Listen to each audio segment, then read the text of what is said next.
Olá, eu sou Felipe Recondo e este é o Sem Precedentes, o podcast do Jota, em que nós discutimos o Supremo e a Constituição. No episódio desta semana, nós vamos analisar uma proposta que começa a surgir no plenário do Tribunal para uma mudança no regimento, prevendo que o juiz que entre no tribunal, o ministro que assuma uma vaga no tribunal, possa votar em processos já em julgamento no lugar do seu antecessor.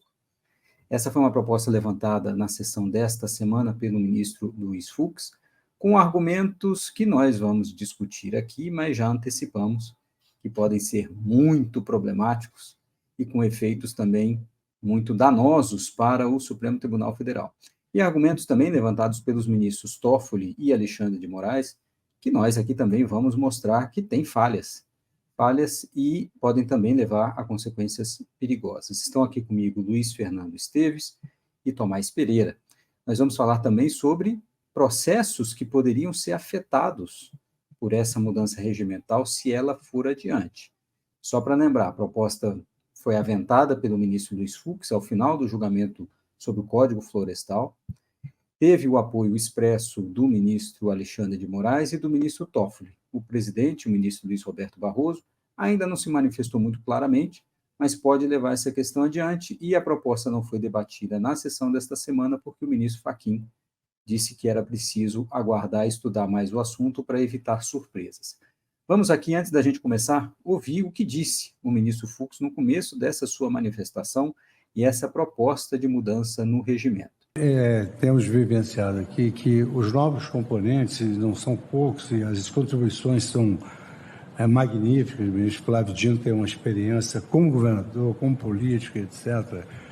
E nós temos aí uma regra que, no meu modo de ver, ela já perdeu um pouco o sentido, que é a regra de que os novos não podem votar.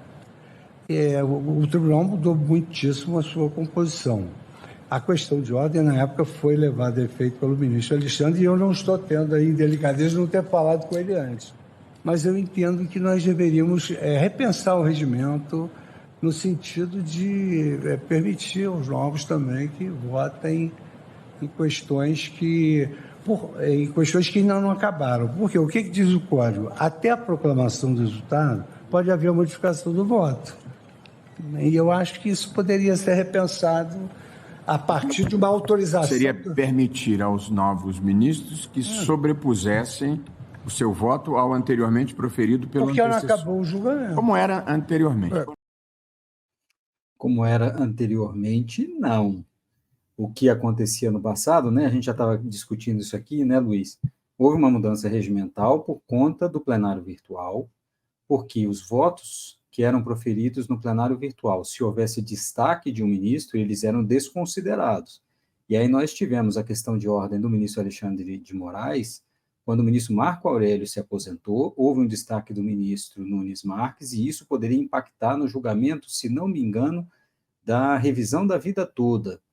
E aí houve essa mudança regimental. Agora, ministro que já votou no plenário físico, se aposenta e outro que entra no seu lugar pode mudar seu voto, essa regra nunca foi alterada, essa regra não existe.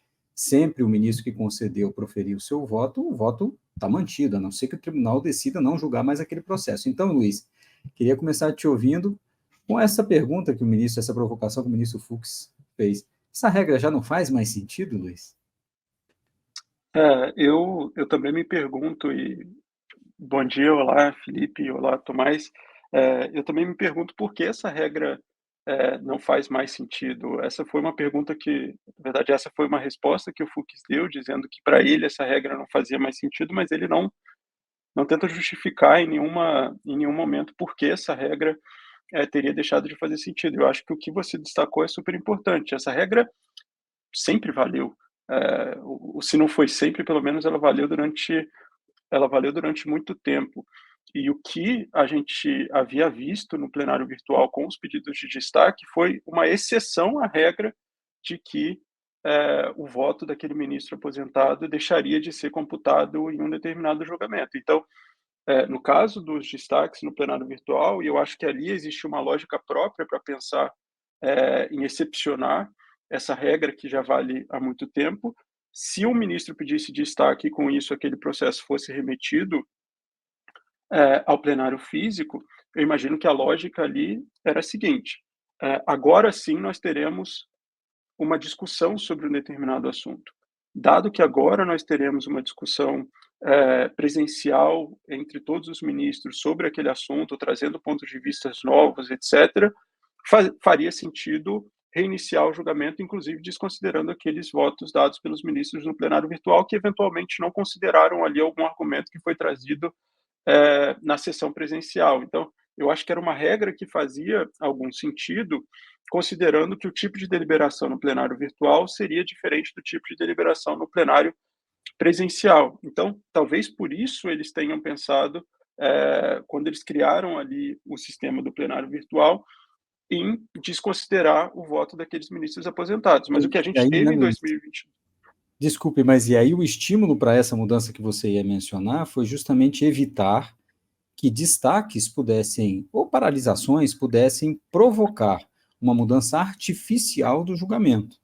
Né? Um pedido de destaque zera o processo, e aí o voto do ministro que está se aposentando é desconsiderado, e quem entra no lugar pode ter uma outra posição, e acaba sendo um estímulo para que o julgamento seja paralisado às vésperas da aposentadoria de um ministro. E me parece que esse estímulo o Supremo daria se houvesse essa mudança que eles estão discutindo agora. Exato. O que a gente viu, no caso que talvez tenha gerado essa mudança de entendimento, que foi naquela discussão sobre a revisão da vida toda, o que a gente viu naquela situação era que talvez a gente tinha ali a apresentação de destaques justamente para que o julgamento fosse reiniciado e, estrategicamente, o voto do ministro aposentado fosse desconsiderado, o que possibilitaria a mudança no resultado. Então, ali, a criação na verdade, a extinção da excepcionalidade que foi colocada pelo plenário virtual, ela deixaria de fazer sentido, porque ela poderia ser utilizada de forma estratégica pelos ministros. E essa mudança proposta pelo Fux, e talvez reforçada pelas falas do ministro Alexandre de Moraes e do ministro Dias Toffoli, eu diria que ela cria mais incentivos para que essas coisas e para que esses comportamentos existam. Então, é possível que o número de pedidos de vista e de pedidos de destaque aumente muito, porque os ministros sabem que pedindo vista ou destaque, isso levaria à possibilidade de superação daqueles votos que já foram dados por ministros que deixaram o cargo. Então, em alguma medida, seria um incentivo dado pelo tribunal para que julgamentos fossem intermináveis.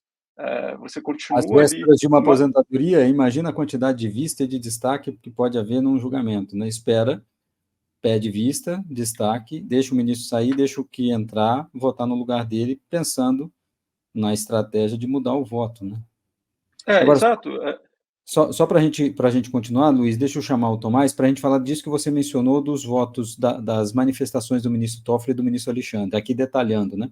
O ministro Toffoli mencionou que sempre defendeu essa tese de que quem vota, as aspas são essas, né? Quem vota é a cadeira e não o ministro. E o ministro Alexandre de Moraes também fez uma manifestação dizendo o seguinte, que pode causar estranheza para quem observa o tribunal o fato de que um julgamento começa, ele se arrasta ao longo do tempo, e aí ministros que já se aposentaram deixaram seus votos, e quando o embargo ou recurso contra essa decisão vier, quem vai votar será o ministro novo. E aí o resultado pode mudar porque estamos falando de embargo de declaração. Tomás, por favor, comece porque essas manifestações têm uma lista de problemas, né?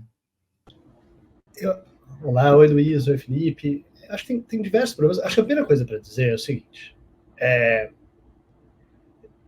qualquer uma das regras é uma regra tentando lidar com um problema que idealmente não existiria. Né? A gente pode imaginar um tribunal em que esse problema não existe, salvo excepcionalmente, ninguém sabe, alguém pode ter uma morte súbita, né? Coisas podem acontecer de um dia para o outro, durante um julgamento, então uma regra para situações excepcionais sempre vai ser necessária. Mas a situação de você ter diversos julgamentos com votos dados por ministros, que passa tanto tempo que se aposentaram antes do final do julgamento, é um problema. Isso é um problema do Supremo. Isso poderia não ser uma situação que aconteça. Né? A gente poderia imaginar que o julgamento inicia e o julgamento termina. Poderia imaginar o caso que não foram pautados, então que não teria um julgamento, voto nenhum. Você imagina que o caso foi pautado, tem um voto do relator, foi iniciado o julgamento, ele termina rapidamente. Mesmo tendo vista, que a gente pode imaginar uma situação em que a vista não existisse, mas mesmo tendo vista, as vistas sendo devolvidas com prazos razoáveis, os processos sendo pautados rapidamente, isso poderia estender um julgamento em meses, e é claro que, teoricamente, alguém pode se aposentar nesses meses, mas daria para pensar a pauta adequadamente, evitar que isso aconteça, seria excepcional. Até porque aposentadorias no Supremo são previsíveis. Né? De novo, salvo uma doença, uma morte súbita, a gente sabe que a aposentadoria por idade, ela é previsível porque o ministro, né, a gente sabe quando que ele vai fazer a idade máxima de aposentadoria, que era 70, agora é 75, e mesmo aposentadorias por vontade podem ser previsíveis, porque o ministro pode, em consideração aos seus colegas, a instituição, avisar com antecedência. Por exemplo, é uma prática comum em lugares em que isso acontece, dizer, esse vai ser meu último ano judiciário, minha aposentadoria é ao final do ano judiciário, não vou sair no meio do ano judiciário, coisas do tipo. Então, é possível anunciar, né? E o tribunal se preparar para isso. Então, primeira coisa, isso não deveria acontecer. Dado que isso acontece, e daí tem uma outra situação que tem a ver com, acho que eu concordo com o Luiz, que o ministro Fux começou a falar dele falando, eu acho que essa regra não faz mais sentido. O que ele explicou, o que mudou. Porque, na verdade, se você for pensar, com os prazos de vistas agora tendo mais monitoramento sobre isso, o plenário virtual, a diminuição do acervo do Supremo, a gente poderia imaginar pelo contrário. Agora está mais fácil essa regra ser mantida. Né? Agora faz muito sentido essa regra. Faz mais sentido ainda, né? E porque a rotatividade não é nova. E ele fala de uma grande rotatividade. Não teve uma grande rotatividade nos últimos anos. Teve a rotatividade normal do Supremo, que é, em média, mais ou menos 2 ministros a cada 4 anos. Né? Às vezes tem um pouco mais, às vezes tem um pouco menos, coisas mudam, mas se você for pensar, é fácil você pensar. O Lula nomeou 2 ministros nesse mandato, a não ser que alguém se aposente por vontade. Há pessoas que dizem, às vezes, talvez o ministro Barroso se aposente depois da presidência, não sabe se é verdade, se acontecer poderia ser uma terceira vaga. A princípio foram 2 ministros. Durante o governo Bolsonaro, nós tivemos 2 nomeações, André Mendonça e Cássio Nunes. Durante o governo Dilma, nós tivemos 2 nomeações, né? O ministro Fachin, em 2015, no segundo governo Dilma, que foi interrompido pelo impeachment. O ministro Temer nomeou, o Temer nomeou o Alexandre de Moraes. Então, nos últimos anos, é essa rotatividade que eles estão falando, se você for pensar. São esses 6 ministros em 3 mandatos presidenciais, né, em 12 anos, que ainda não se completaram 12 anos, estamos em 10, é mais ou menos disso que a gente está falando. Não tem nada de excepcional nisso, isso vai acontecer. Outra coisa de novo, se os julgamentos terminarem em prazo normal, você sabe que tem uma aposentadoria mais ou menos cada 2 anos, os julgamentos deveriam ser terminados naquele ano, isso não deveria ser um problema excepcional para ninguém. Então, agora, primeira coisa, isso acontece. O que você pode fazer? Realmente tem 2 coisas que podem ser feitas. Você pode considerar que o novo ministro vota no lugar do outro, ou vice-versa. Você pode considerar que o voto foi dado. Nenhuma das soluções é ótima. Tem um problema no voto do ministro que se aposentou ficar? Tem. Realmente o julgamento não terminou. É possível se imaginar que no decorrer do julgamento argumentos sejam trazidos na discussão que poderiam, teoricamente, ter mudado o voto desse ministro. Melhorado o voto desse ministro. Questões poderiam ter surgido que poderiam ter afetado. É que o outro problema é um incentivo para que o voto desse ministro seja desconsiderado e ao nomear um novo alguém para a vaga dele, eu esteja podendo substituir exatamente o voto que foi dado. Isso também é um incentivo ruim. Né? Às vezes é até bom para uma nomeação saber que aquela questão foi resolvida. Um bom exemplo recente, a gente vai falar sobre isso, é o fato de que a ministra Rosa Weber já tinha votado no caso do aborto, ela deu o voto dela antes da aposentadoria dela, significa que quando foi a nomeação do seu substituto, o tema do aborto não era central da mesma maneira, porque, pelo contrário, todo mundo considerava o voto da ministra Rosa Weber já foi dado. Né? O ministro Dino não votará nesse processo. Então, ele pode ter posições, outros processos podem surgir depois, outras questões podem surgir, mas isso não é um referendo para a substituição do voto dado pela ministra Rosa Weber. Se isso não acontecesse, isso com certeza teria contaminado essa nomeação. A nomeação seria, vamos dar o ministro que vai substituir o voto dado pela ministra Rosa Weber. Isso é muito negativo para uma nomeação do Supremo. É disso que a gente está blindando quando a gente protege a regra. Então, acho que tem algumas coisas aí. eu quero voltar para a discussão, porque eu, na verdade, não respondi a provocação do Recondo. Então, mas responda aqui, ô Tomás, porque a gente estava falando isso aqui antes de começar a gravar. O ministro Toffoli menciona como justificativa que quem vota é a cadeira. Agora, se ele defende isso, é um contrassenso defender a mudança da regra, né? Se quem vota é a cadeira, é isso mesmo. Quem estava na cadeira no momento é quem votou e ponto final, né? Isso, porque ele fala que ele é a favor dessa regra, mas essa regra é uma regra pelo contrário, que significa que a nova pessoa troca o que quer que tenha sido votado depois. Então não é um respeito pela cadeira, né? É o contrário, né? Mudou a pessoa, o que quer que já tenha sido votado pela cadeira passa a ser...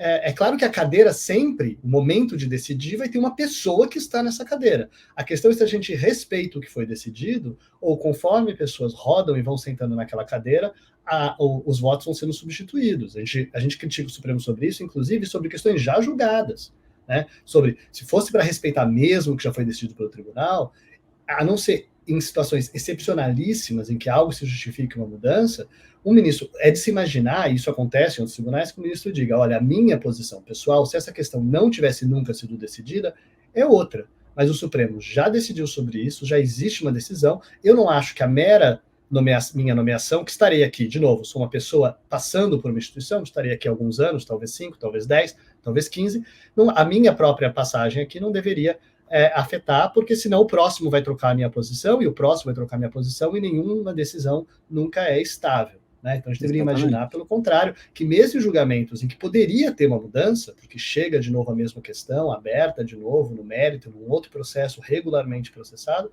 poderia imaginar esse respeito, quanto mais numa questão que não foi reaberta.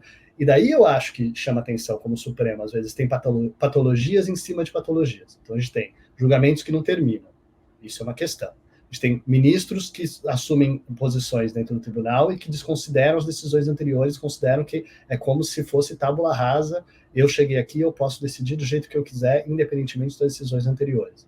E a gente tem uma situação que eles mesmos mencionam, que estão pensando em mudar a regra, porque tudo começou com o ministro Fux falando, olha, eu estava falando com o ministro Alexandre foi contra isso, na época da regra do destaque, mas o próprio ministro Alexandre está mudando a posição dele, porque eu chamei a atenção para ele, que a gente tem essa regra, só que daí vem os embargos de declaração, nos embargos de declaração os novos ministros votam. E daí nos embargos de declaração muda-se o julgamento. Só que aí tem uma patologia também, porque nos embargos de declaração não é espaço para mudar o julgamento de mérito. Os embargos de declaração... Esse é um outro problemático, né, na manifestação do ministro Alexandre. E o ministro falava assim, não fica muito bem para o Supremo ficar mudando desse jeito. Mas a solução não é, então, desconsiderar o voto anterior. A desconsideração seria a gente ter uma prática no tribunal em que as regras do que é devolvido pelo embargo de declaração são levadas a sério. O embargo de declaração, se é que ele é cabível, muitas vezes não deveria nem ter sido conhecido, mas se ele for cabível, ele serve para uma situação em que tem obscuridade, contradição, né, ou alguma omissão, né? Se tiver uma obscuridade, trata-se apenas de esclarecer o que foi votado. Então ninguém tem que mudar voto de ninguém. Se for uma situação de omissão, de fato, talvez essa pessoa esteja votando sobre algo que não foi votado. É raro isso acontecer, mas se de fato o tribunal deixou de decidir sobre algo sobre o qual deveria ter sido decidido, daí de fato, só que daí não tem o voto do ministro anterior. O problema é exatamente que não existe voto não só do ministro anterior, como do tribunal inteiro, imagina-se, né? O colegiado não se decidiu uma questão, então agora vai ter que decidir. No caso de contradição, é a única situação em que você poderia imaginar que para resolver a contradição, pode ser que isso leve a um resultado que seja digamos, inovador, mas na medida da contradição. Não é um espaço para uma renovação. Senão os embargos de declaração viram outra coisa, viram embargos infringentes, por exemplo, se fosse o caso, que não é necessariamente o caso, nem cabe. Em diversas situações, é raro o seu cabimento. Né? Então, eu imaginaria que assim, a situação que a gente está falando aqui é de uma situação em que temos uma patologia, que é novos ministros em embargos de declaração, votando e mudando o julgamento de mérito que foi dado antes, no qual eles não participaram, e a solução aparentemente proposta não é vamos parar de fazer isso, vamos levar a sério as regras do embargo de declaração, então vamos deixar eles votarem de uma vez, porque senão eles vão mudar mesmo depois do embargo de declaração. Me parece muito estranho que seja essa a justificativa, e me parece mais estranho ainda que isso seja defendido como para melhorar a imagem do Supremo. Exatamente. Porque se você entende o que está sendo explicado, assim, isso não melhora a imagem do Supremo. Isso, pelo contrário, salienta problemas e patologias do funcionamento do Supremo. Luiz. Não, eu pegaria um gancho nessa última fala do Tomás. Nesse pequeno trecho de pouco mais de 6 minutos em que os ministros discutiram e aventaram essa mudança, um dos argumentos que foi levantado ali foi o de que isso melhoraria a consistência das decisões do STF. Não me parece que autorizar que ministros novos substituam os votos dos ministros antigos aumentaria a consistência das decisões. Eu acho que seria justamente o contrário. Respeitar o voto dos ministros antigos mostraria que tanto faz qual é o ministro que ocupa a cadeira, o resultado seria justamente aquele resultado que foi aventado pelo ministro que deixou o cargo. Então, eu também conseguiria imaginar que existiria um problema e talvez um incentivo, que não é um bom incentivo a ser dado para os advogados que atuam no Supremo Tribunal Federal. Porque na medida em que você diz que os ministros novos no cargo, eles poderiam apresentar um voto em substituição àqueles ministros que já se aposentaram, você está dizendo para os advogados, embarguem e peçam a mudança do julgamento, porque vocês podem conseguir de fato a mudança no que o tribunal decidiu. Então, eu diria que existiria não só incentivo para mais embargos de declaração, e embargos de declaração que tivessem esses efeitos que o Tomás se referiu, esses efeitos infringentes. Embargos que, no final de contas, não são embargos declaratórios, você não quer simplesmente ali um esclarecimento sobre algo que foi decidido pelo tribunal, alguma omissão, mas você quer, de fato, modificar aquele julgamento anterior. Eu acho que, nesse sentido, você tem uma incerteza muito grande em relação ao resultado. Você pode ter uma maioria formada, uma maioria consolidada sobre um determinado assunto que vai ser modificada simplesmente porque a composição se modifica ali nos próximos anos. Então, me parece que isso seria muito problemático. Felipe, eu acho que a gente vai tocar em algum ponto nisso, sobre quais são as decisões que seriam afetadas Vamos falar por agora. uma modificação. Mas eu fico pensando que, no final de contas, a gente ficaria caçando quais são os Exatamente. processos que estão no Supremo que receberam embargo de declaração.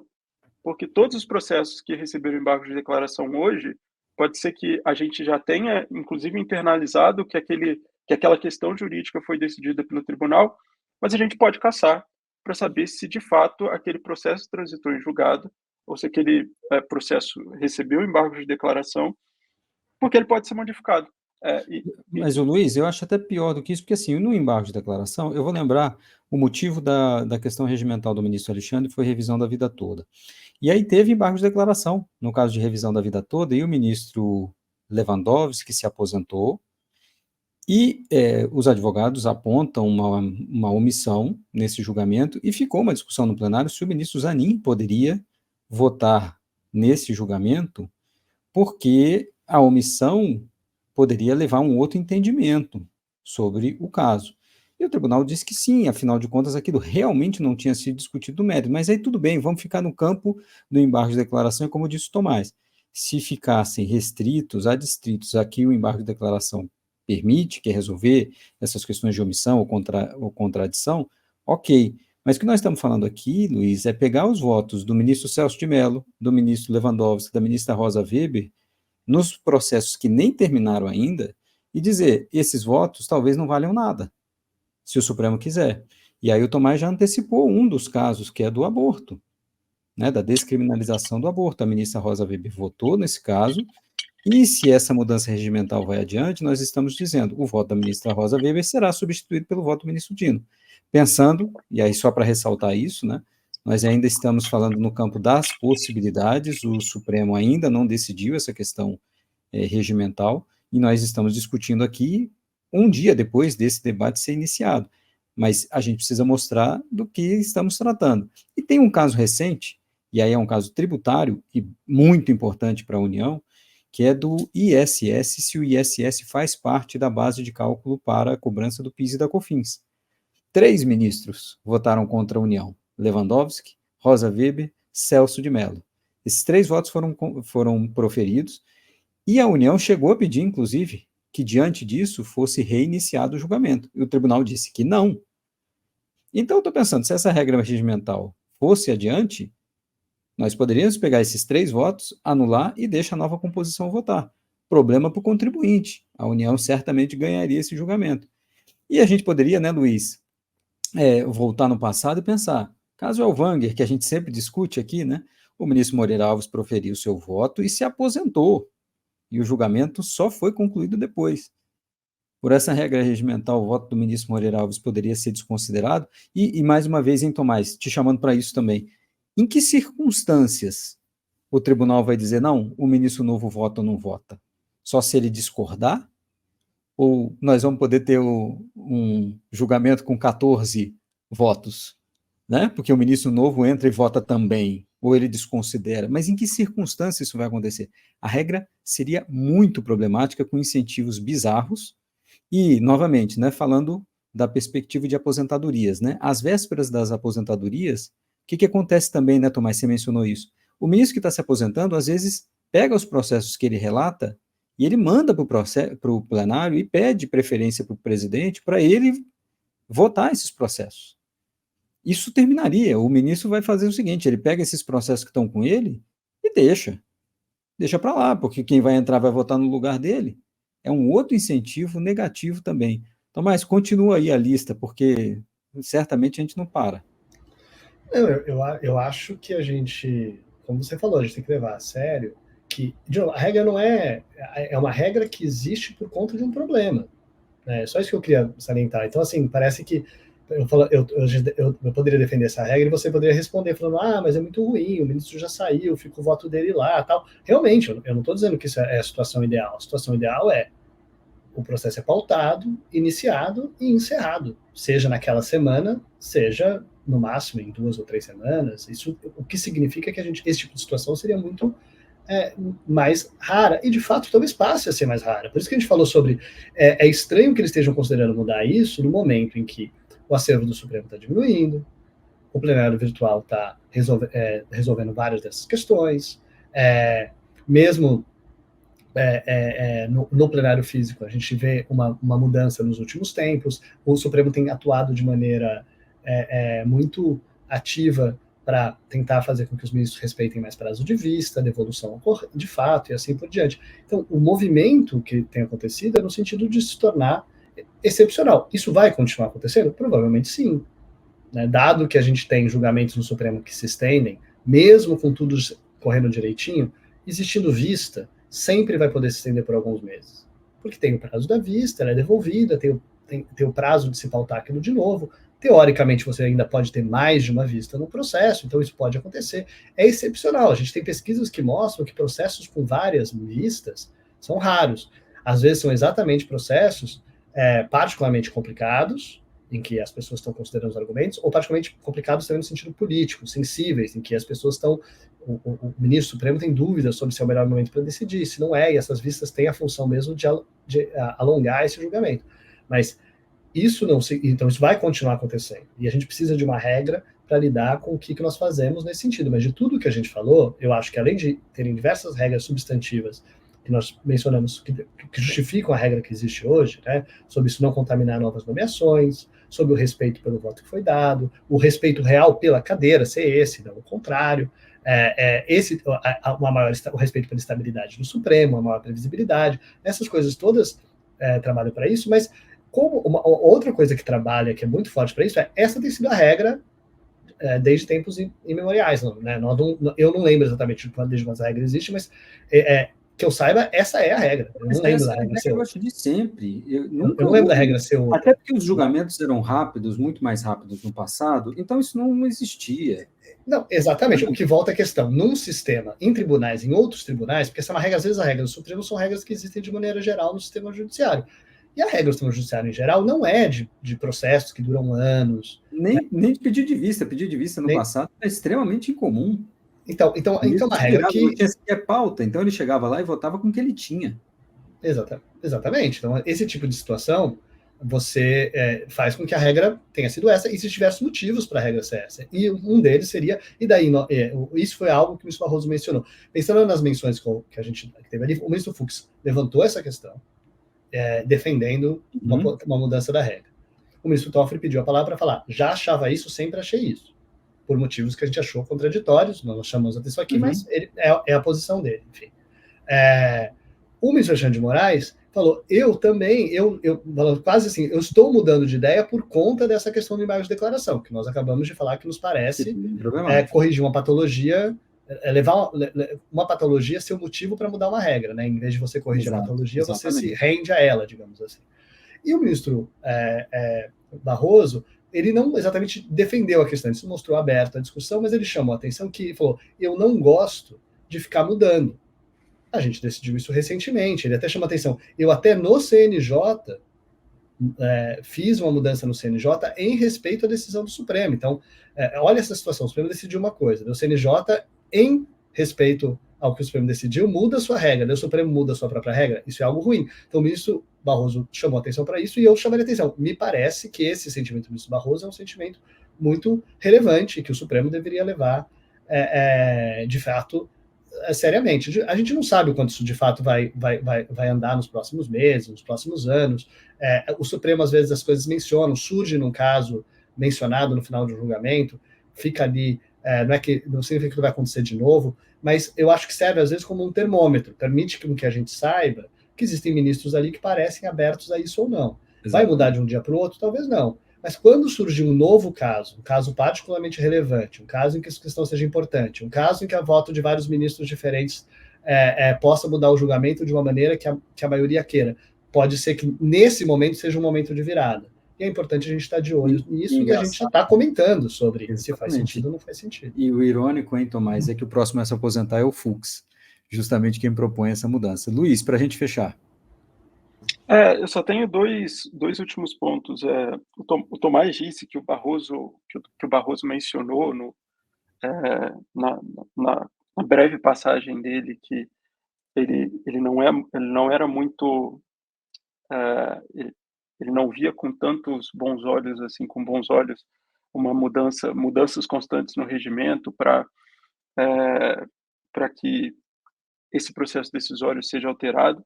Mas o Barroso também se manifestou ali, ainda que brevemente, no sentido de que ele via com uma certa, talvez, falta de economia essa possibilidade de uma certa manifestação no embargo de declaração, ou talvez uma não manifestação no embargo de declaração, e a possibilidade de isso não mudar, e que talvez tudo isso fosse resolvido se a gente tivesse a participação do ministro jovem. E eu fiquei com muita dúvida, na verdade, caso essa mudança ela saia dessa discussão e vá para o papel, eu fiquei com muita dúvida sobre como ela funcionaria. Ela seria uma possibilidade de alterar o voto ou um dever de alterar o voto? Porque hoje os ministros eles não têm a possibilidade de não votar, por exemplo. E aí o que você faz? Você está falando para o ministro que acabou de entrar no Supremo, olha, nesse caso aqui você pode escolher se você vai votar ou se você não vai votar. É uma situação um pouco estranha, um ministro do STF que talvez não tenha o dever de votar, ele tem a possibilidade de votar.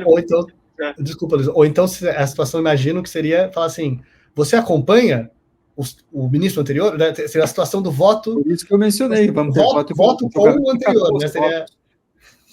Vamos ter 14 votos. 15 votos. Porque a gente pode ter, eu estava imaginando aqui também, uma situação que é ainda mais estranha. Se a gente imagina que o relator pode sair, a gente pode ter uma situação em que a gente teve um julgamento de mérito, em que a gente tem só o voto do relator escrito e 10 ministros que acompanham o voto do relator. Alguém apresenta embargo de declaração, nos embargos de declaração, por alguma razão, o voto do relator é alterado pelo ministro que entrou, e aí você tem um julgamento em que a gente tem o voto do ministro novo e 10 votos que acompanharam o voto do ministro anterior. Então você pode ter um voto do ministro anterior que vale e não vale ao mesmo tempo, porque ele vale como fundamento para o voto que foi para o voto que o acompanhou, mas não vai valer como fundamento para a própria cadeira que proferiu o voto. Então, eu acho que uma mudança como essa pode gerar situações assim estranhíssimas do ponto de vista procedimental e pode tornar ainda mais difícil a gente compreender o que de fato o STF decidiu em determinado caso. Acho que tem um Então, não ponto sei. adicional, Luiz, que é o seguinte: toda a justificativa e alguns dos argumentos dos ministros contra o chamado pacote anti-Supremo, por exemplo, na imposição de mandato para os ministros, que é justamente de evitar uma mudança, uma rotatividade e mudança jurisprudencial, né? Se você tem mandatos e mudanças grandes de composição, poderia haver mudanças na jurisprudência do tribunal. E quando o tribunal caminha numa direção nesse sentido, né, de mudar o seu regimento para permitir que ministros novos votem no lugar dos antigos, nos votos já proferidos, nós estamos mostrando que o Supremo também alimenta essa confusão e essa mudança regimental. Luiz, queria agradecer a você, ao Tomás, por essa reação tão rápida. Nós estamos falando de um julgamento ou de um debate que se iniciou na quinta-feira, nós estamos gravando numa sexta-feira de manhã, mas o assunto nos pareceu importante o suficiente para a gente correr aqui e fazer esses comentários iniciais. Certamente voltaremos a esse assunto. Mais uma vez, Luiz e Tomás, obrigado. O Sem Precedentes fica uma semana fora e volta na outra semana. Gente, obrigado e até lá. Obrigado. Até a próxima.